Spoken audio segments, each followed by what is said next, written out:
la communauté économique des États de l'Afrique de l'Ouest CEDEAO, qui avait brandi la menace d'une éventuelle intervention militaire contre la junte au Niger, privilégie désormais la diplomatie pour résoudre la crise dans ce pays victime de coup d'État le 26 juillet 2023. Toutefois, l'organisation ouest-africaine a indiqué ce mardi 8 août 2023 qu'elle compte déployer toutes les dispositions nécessaires en vue d'assurer le retour à l'ordre constitutionnel au Niger. Les dirigeants des pays de la CEDEAO ont annoncé se réunir dans la capitale nigériane Abuja ce jeudi 9 août 2023.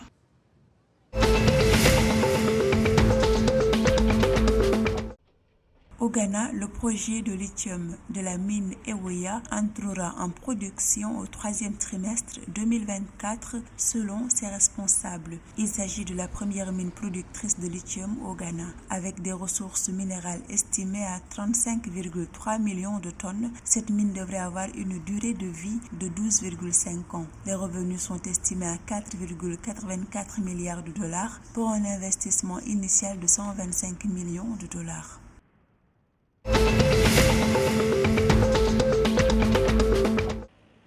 Société Générale Capital Asset Management West Africa, une filiale de la Société Générale de Côte d'Ivoire et l'assureur Allianz ont mis en place un fonds commun de placement à risque qui permettra de financer principalement les petites et moyennes entreprises le 13 juillet 2023 à Abidjan en Côte d'Ivoire. Ce fonds vise à faciliter l'accès au financement des petites et moyennes entreprises, véritables moteurs de croissance et de création d'emplois.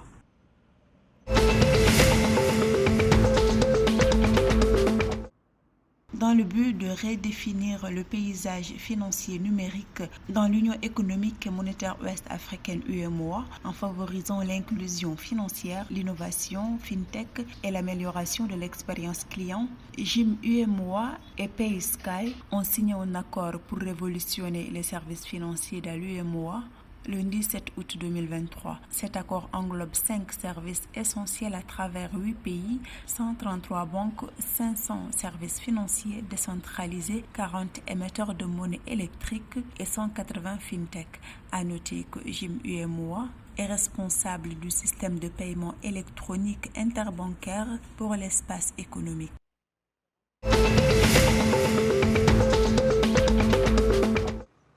Le gouvernement burkinabé envisage l'introduction de l'enseignement du code de la route dès l'école primaire. À travers cette mesure, l'exécutif met l'accent sur la sécurité routière au Burkina Faso afin de pallier le problème de l'insécurité routière. Selon les autorités burkinabées, l'insécurité routière qui touche principalement la jeunesse coûte très cher au pays.